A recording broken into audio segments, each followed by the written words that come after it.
যিনি একদিকে ছিলেন প্রভাবশালী রাজনীতিবিদ, অন্যদিকে ইতিহাস তাকে মনে রেখেছে এক বিতর্কিত বিচার ও ফাঁসির জন্য।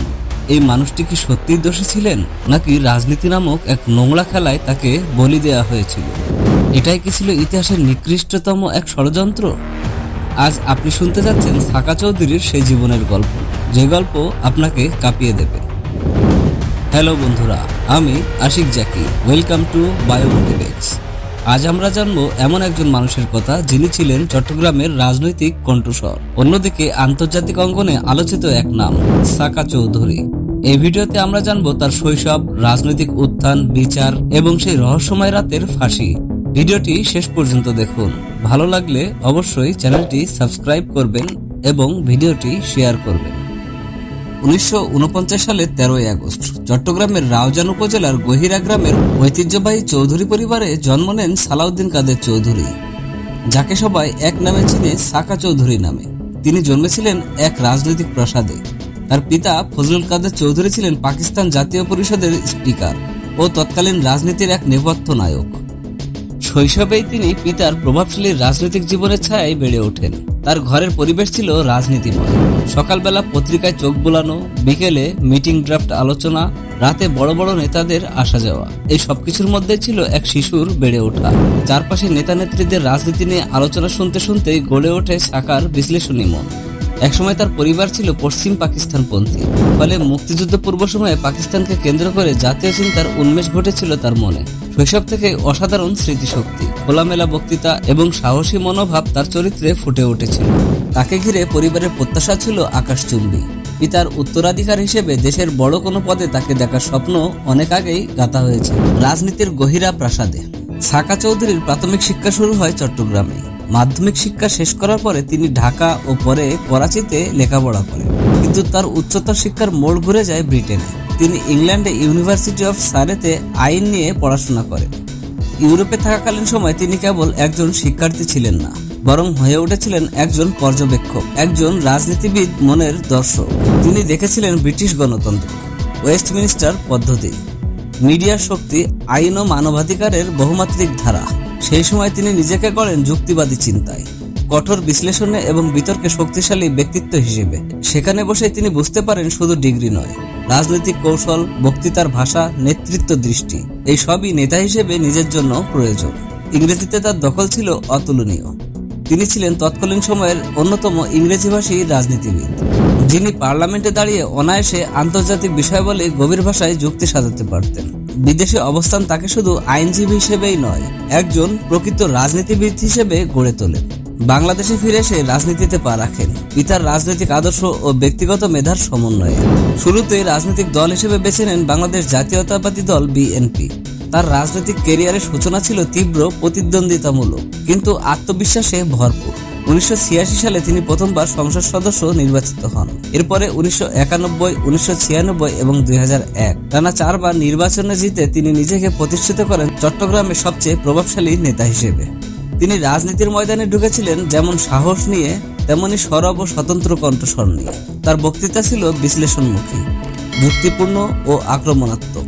জাতীয় ও আন্তর্জাতিক বিষয়, সংখ্যালঘু অধিকার, ভারত বাংলাদেশ সম্পর্ক, আন্তর্জাতিক গণমাধ্যমে ভূমিকা, এসব নিয়ে সরব ছিলেন তিনি।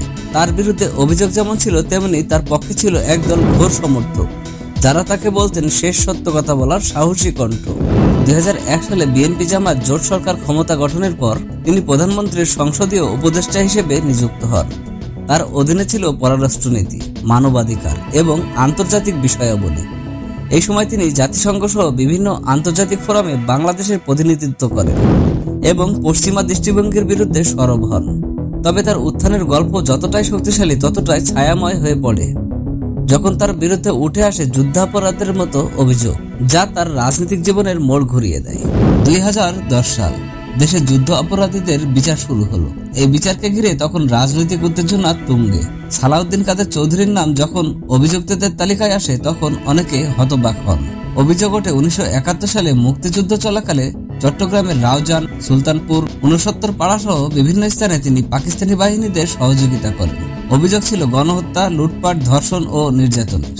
তবে সাকা চৌধুরীর পরিবার এবং বহু প্রত্যক্ষদর্শী জানান তিনি তখন পাকিস্তানে ছিলেন, করাচিতে অধ্যয়নরত ছিলেন। সে সময় তার বয়সও তেমন হয়নি। এমনকি তার ব্রিটেন ও পাকিস্তানে অবস্থানের প্রমাণস্বরূপ বিভিন্ন শিক্ষা ও রেজিস্ট্রেশন কাগজপত্র আদালতে জমা দেওয়া হয়, তবে ট্রাইব্যুনাল এই প্রমাণপত্র গ্রহণ করেনি। এখানেই শুরু হয় বিতর্কিত ইতিহাসের নতুন অধ্যায়, যেখানে বিচার পদ্ধতির স্বচ্ছতা নিয়ে তৈরি হয় হাজারো প্রশ্ন। সাকা চৌধুরীর মামলাটি ছিল যুদ্ধাপরাধ ট্রাইব্যুনালের সবচেয়ে আলোচিত মামলা। বিচারের শুরু থেকে শেষ পর্যন্ত বহু অসঙ্গতি ও প্রশ্ন থেকে যায়। 1. আসামি পক্ষের প্রমাণপত্র নাকচ করা হয়, এমনকি সেগুলো শুনানির সময় পুঙ্খানুপুঙ্খভাবে মূল্যায়ন করা হয়নি। 2. বিদেশি সাক্ষীরা সরাসরি আদালতে সাক্ষ্য দিতে আগ্রহী হলেও সরকার পক্ষ অনুমতি দেয়নি। 3. তিনি একাধিকবার দাবি করেন তাকে রাজনৈতিক কারণে টার্গেট করা হয়েছে। আন্তর্জাতিক মানবাধিকার সংস্থা human rights watch, amnesty international, এমনকি যুক্তরাজ্যের কিছু এমপি এবং আন্তর্জাতিক আইনি সংস্থা এই বিচারে স্বচ্ছতা নিয়ে উদ্বেগ প্রকাশ করে। তার আইনজীবীরা বলেন এটি একটি বিচার নয়, এটি রাজনৈতিক প্রতিশোধ। 21 নভেম্বর 2015 বাংলাদেশের ইতিহাসের আরেকটি বিতর্কিত রাত। সালাউদ্দিন কাদের চৌধুরীকে ঢাকা কেন্দ্রীয় কারাগারের মধ্যে ফাঁসি দেওয়া হয়। তার শেষ বক্তব্যে তিনি জোর গলায় বলেন, আমি নির্দোষ, আমাকে হত্যা করা হচ্ছে রাজনৈতিক প্রতিহিংসার কারণে। তার পরিবারও অভিযোগ তোলে শেষ সময়ে পরিবারের কারো সাথে দেখা করার পূর্ণ সুযোগ দেওয়া হয়নি। সেই রাতটি শুধু একজন মানুষের মৃত্যু নয়, একটি বিতর্কিত বিচার ব্যবস্থার মুখোশ উন্মোচনের রাতও বটে। সাকা চৌধুরীর মৃত্যুর পর তার অনুপস্থিতি চট্টগ্রামের রাজনীতিতে শূন্যতা তৈরি করে। তার পুত্র হুমায়ুন চৌধুরী পরে রাজনীতিতে সক্রিয় হন, তবে তার প্রভাব ততটা দৃশ্যমান নয়। অনেকে বিশ্বাস করেন সাকা চৌধুরী ছিলেন একটি বড় ষড়যন্ত্রের শিকার। অন্যদিকে তার বিরোধীরা তাকে মনে করেন ইতিহাসের ভয়ঙ্কর অপরাধী। কিন্তু প্রশ্ন রয়ে যায়, সত্যি কি তার বিচার ন্যায় বিচার ছিল, নাকি তিনি ছিলেন রাজনৈতিক প্রতিশোধের বলি? আজও এই প্রশ্নের উত্তর মেলে না, কিন্তু ইতিহাস বলে যে বিচার প্রশ্ন তোলে সেই বিচারই ভবিষ্যতের সন্দেহ হয়ে ওঠে। সাকা চৌধুরীর জীবন যেন এক রাজনৈতিক নাটকের চূড়ান্ত দৃশ্য, যেখানে কুশলী চরিত্রে ছিল ইতিহাস, রাজনীতি এবং বিচার ব্যবস্থা। আপনি কি মনে করেন সাকা চৌধুরী দোষী ছিলেন, নাকি সময় তাকে এক ভিন্ন পরিচয় দিয়েছে? কমেন্টে জানান আপনার মতামত। এমনই হারিয়ে যাওয়া ইতিহাস জানতে সাবস্ক্রাইব করুন, লাইক দিন, শেয়ার করুন এবং এই গল্পগুলোকে পৌঁছে দেন নতুন প্রজন্মের কাছে। ধন্যবাদ সবাইকে। আল্লাহ হাফেজ।